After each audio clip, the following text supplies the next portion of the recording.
Hello, I'm here with Suresh Gandhari, and I've just met Suresh here at the Kathmandu guest house in Kathmandu, and we met because he was playing in a band, traditional music. It's over 100 years old.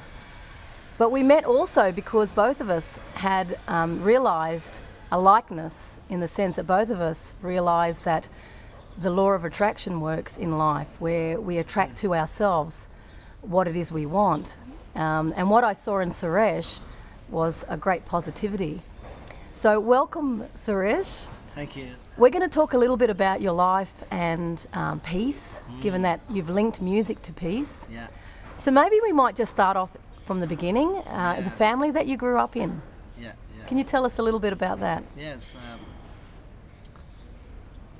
I was born in a village called Gorkha, which is this near Pokhara.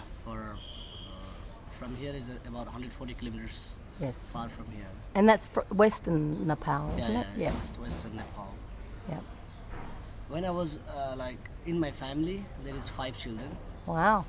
Like me, my younger sister, my 2 sisters, and my brother. So we raise up together. And where are you in the pecking order? Like, which position in the family are you? I don't know how to say this. Not the youngest, but up. Yeah, second youngest. Second youngest, yeah. I'm the second youngest man of the family. And my father used to work as a musician. He had played few musics in a Radio Nepal. Radio Nepal is one of the first radio of Nepal. He had played there and he had recorded few songs. And I'm going to get that song soon. Great. My mom is of course family, like housewife that time. Yeah. But I have been a bit conflicted that time because my father was died when I was 9 years old. So I am not able to learn much from him because I was a child. And my mom, she started to work as a construction labor. Gee, that's hard, isn't it? Yes, because we're musician family and we have a very little land.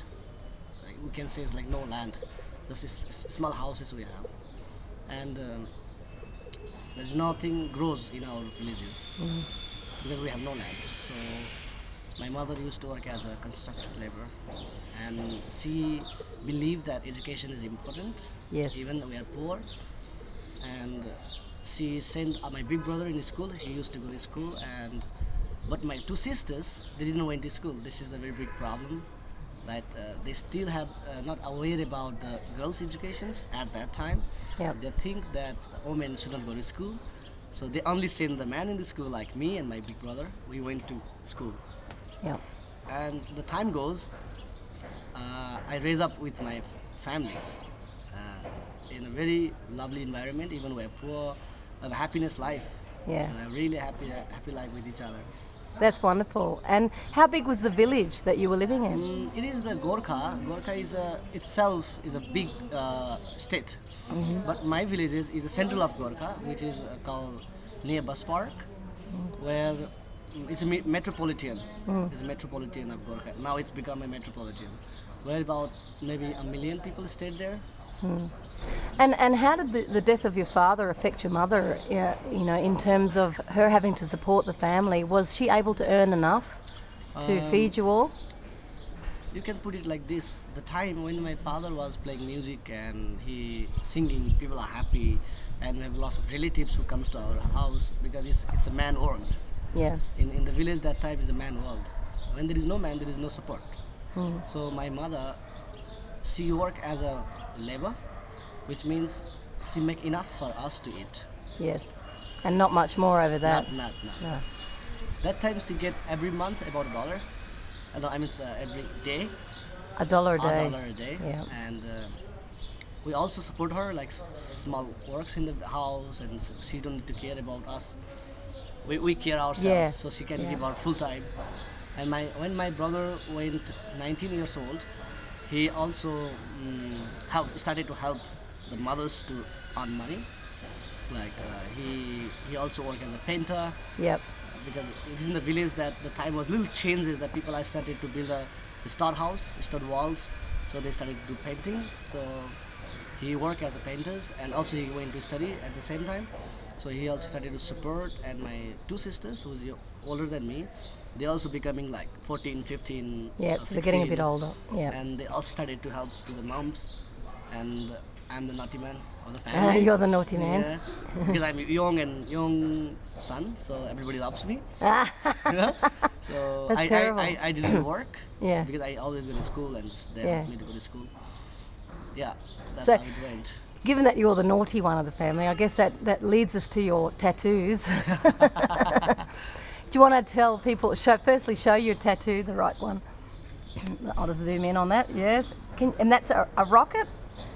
Yes, Yeah, it's a and there's a rocket. snake behind it, No, it's not bind. It's like wrapping. wrapping around it. Yeah.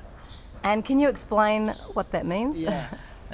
I made this tattoo when I was 13 years old. Yeah. At that time, the tattoo was nearly famous in Nepal. Like slowly it becoming. And as I'm a little naughty boy, we make a machine ourselves because we cannot afford to go to the tattoo studio and Get make a a good tattoo. tattoo. Yeah. So we have friends together, and we started to make a small tattoo machine ourselves. So did you do it with a needle and ink? Yes, needles and ink. It's like from the battery we can make, like there's some It's kind of massive. some machine in the tape recorder. Oh, yes. Pick that and make a small tattoo machine. And That's from the very batteries. clever. And that time I was thinking that the nature is very powerful. Yes. We have the plant of this nature, of course, and the science is going very, very fast. So the rocket represents science, Science, and the yes. snake represents nature. So rocket is a very big science, which has been like one of the most important part of the world as a science. And snake is a small plant, small animals of this planet. So if the rocket want to go up, if nature want, even small snakes can fall it down. Yeah. That I want to say, like, science never win the nature. No, nature's stronger than science. Yes. So And for that's what I want to 13-year-old, represent. that's very wise for a 13-year-old. Yeah. Now show us your other tattoo on your other arm. And that's an interesting web. Cowboy. Yep, cobweb. And the initials? And at that time, my girlfriend's name. Yeah. And my name. Yep.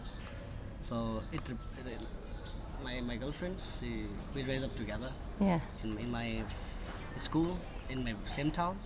So I believe that she becomes my wife. Yes. So I choose to have a tattoo, Yes. her name in my body, because I knew that she will be mine and will forever. Yeah. So I have no hesitations that to put her name, because I was guaranteed that myself she will be mine. Yeah. So it's not problem for me to have one. Yeah. And she's really happy with this when she saw that. So Did she feel the same way? Did she feel that you were going to be her yes, husband? yes. Yeah, isn't that interesting? You both had a knowingness when you met each other. Yeah, At 13, you met? yeah. Yes. But my belief is that we met for each other. Maybe Yeah. we have a very big connections from the past. Yes. Maybe that is past. So we feel like we are not only here for like this 20 years of time. We knew each other from last 100 years ago. Yeah. So there is a connection, of course. Yeah, probably soulmate. Yeah. Isn't that wonderful? Yes. So tell me, after you went through your schooling, did you move to Kathmandu or Yes, what? I came to Kathmandu when I was 15, Mm-hmm. because I was naughty man. Yeah. I remember something. I have to come to Kathmandu because some boy chasing my girlfriend. Was chasing your girlfriend? And I fight with them, and I was so angry sometimes, like so much angry that time, and I started to bring knife and chopping them. Oh my God. The principal is not happy with me, so he says like, oh, you cannot study anymore in this school, so you have to go to somewhere out and study.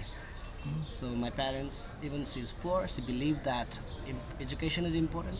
Yeah. So she sent me to Kathmandu to study with my cousin, because my cousin is a Polish man, so he lives in Kathmandu.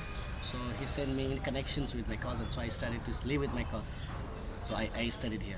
So Yes. so I believe that when somebody hurts her, it's a big problem for me. At that time, you can imagine, like, Yeah. I was so naughty even, and I was fighting with other people who were a lot of people, but I didn't scare because I believe that if somebody hurt her, it hurts me. So it comes out sometime, you know. Yes. It is in 13 years, 14 years time. Yeah. I exactly don't know what is the exact time because it's already long time. And you didn't really have a father there to guide you on what to do in a situation like that, where someone's chasing your girlfriend, and how to handle that situation non-violently. That is, you know, the village boys are not much aware about not to be violent, Yes. because we raise up like that. Yeah. So To fight. To fight. So Yeah. and we are Gorkhas, you know. Yeah. We have very hot blood. You're a hard lot, are you? Hot blood. Hot blood. So you're known in Nepal. Your people are known in Nepal. In the world. In the we are world. Gorkhas. Oh, you're the Gurkhas. Yeah. I didn't know that. All right, so don't mess with a Gurkha. Yeah. So you came to Kathmandu and you studied here. Yeah. And did you continue music? Yes, it's because my cousin also used to play music. So I learned from him, mostly I can say. I learned from him. And he guided me a lot because he's a policeman and he knew that how to control the young boys. Yes. He guided me a lot actually. So he was like a father figure, really, was he? Kind of. Kind of, or an older brother. My older brother also came to Kathmandu after 2 years because he became 21. So he also come here for study. So after 2 years, I live with my brother, my big brother. Now he lives in New Zealand. So I live with him for 5-6 years in Kathmandu.